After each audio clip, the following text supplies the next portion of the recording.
Dr. Henry L. Niman's our guest. We're going back to him in just one moment.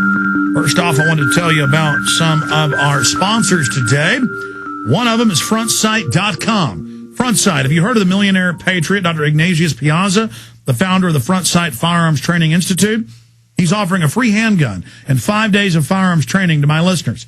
This offer is only available for a limited time. The classes are filling up fast for September, folks. Dr. Ignatius Piazza is literally paying his own money out of his pocket to be able to give you this deal. And it won't last forever. This is better than military or law enforcement training. A lot of police and military get trained there, but there's no boot camp or drill instructor attitude. It's a family atmosphere. This is the biggest and most successful premier shooting training, handgun, rifle, shotgun, you name it. It is FrontSight.com. Find out about the free Springfield Armory XD pistol and the caliber of your choice offer. FrontSight.com. Check it out today. FrontSight.com.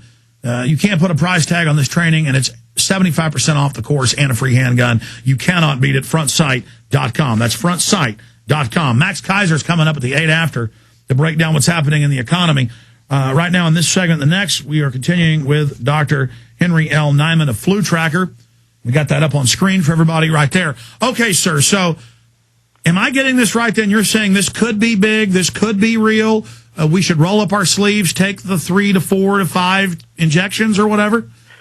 Well, let me straighten out the injection part, so that's a little bit clear. But yes, it definitely is real, and I would definitely recommend a vaccination. There are some people that might have allergies to eggs. The current vaccine is grown in eggs, so the same warnings for the pandemic vaccine would apply, are the same as that for the seasonal flu vaccine.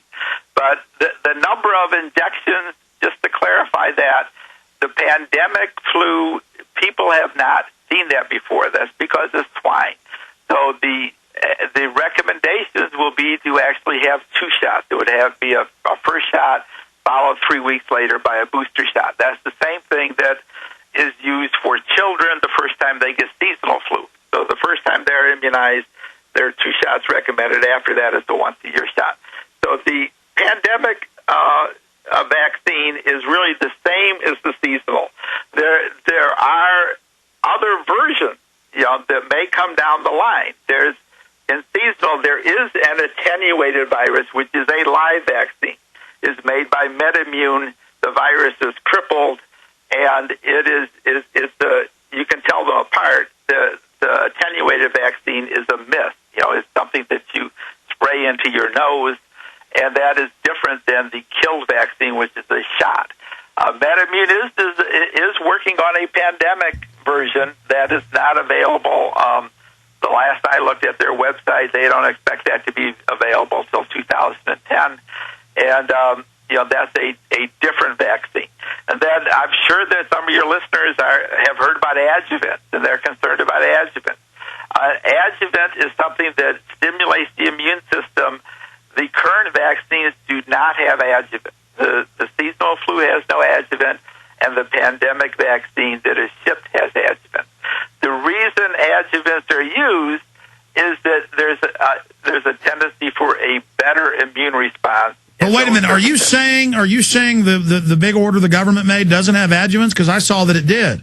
No, it does not have adjuvants. In so many of the studies I've seen by research firms and medical doctors, it's the adjuvants that are worse than the thimerosal causing autoimmune responses. Well, thimerosal isn't an adjuvant. Thimerosal no, is an antibacterial.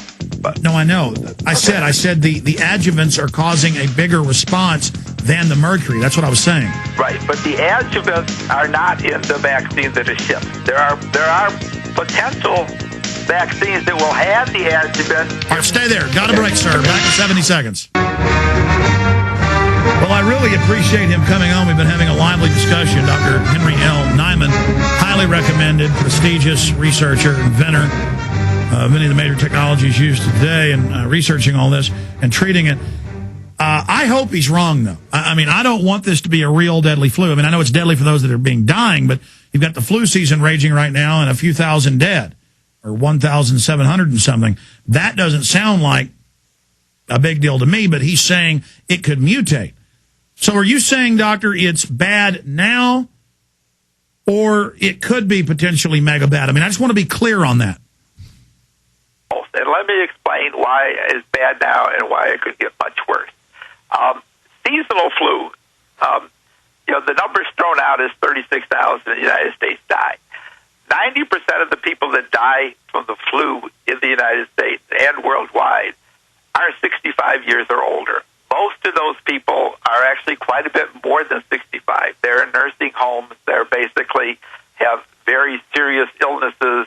They get the flu, and the flu kind of puts it over the top. They really can't mount a good response to They're compromised. Flu. Right. They're compromised in many ways, and that's who normally dies from the flu. The people that are dying from the flu today, those 1,000 people that died in Argentina, they are previously healthy young adults. So, I mean, is this like the 1918 then, that it has that hemorrhagic effect?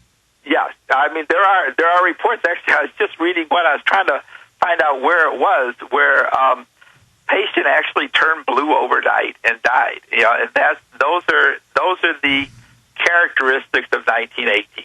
There's this cyanosis. Basically, the person literally turns blue and ends up dying suddenly. I mean, there are reports in 1918 of people that basically were sitting down and playing bridge, and they literally fell over and died at the bridge table. Yeah, no, because it has this huge autoimmune response. Right.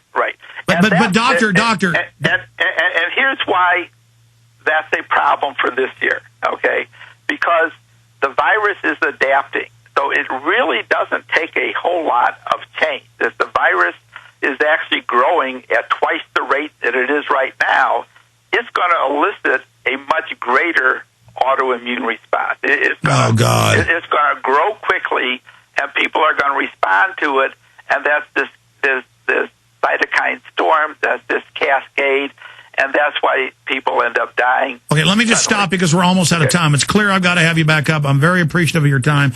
I hope you're wrong. Right. Because, I got family, and I live here in Texas. It seems to be one of the epicenters for all of this, and I don't trust these vaccines. I've seen what their history, what they do, and this whole thing has stage written all over it. I know you don't get into areas like that. You just cover the facts that you can document, but I've had a bad feeling all along for the last year in the build-up to this, and are you saying, Doc, with your educated opinion, you've got a bad feeling about this year? Yes. I've said it looks like 1918 for the last several months, and there has been nothing in the last several months that takes it off the 1918 track. So My God. It was tracking then. It's following the exact same track right now. In Texas, there's likely to be Tamiflu resistance in Texas. There was a report that came out a day or so ago on the border by El Paso. Houston Chronicle. There's now, right, and that indicated there were several versions that had Tamiflu resistance. There's a sequence that just came out that actually isn't even, it's only semi-public, that shows Tamiflu resistance in Singapore, and that's going to create another problem that we can talk about next time around. Well, Dr. Niman, let me get you up then in the next few weeks as this unfolds. When do you see it quickly really starting to break out then? October? I would say, yeah, you'll see the first signs September, October, in the northern hemisphere. I think it'll get worse in the southern hemisphere before that. All right, Dr. Niman, flu tracker, just Google that. You'll find him. Thank you, sir. Okay, good talking, Alex. Well, that's scary.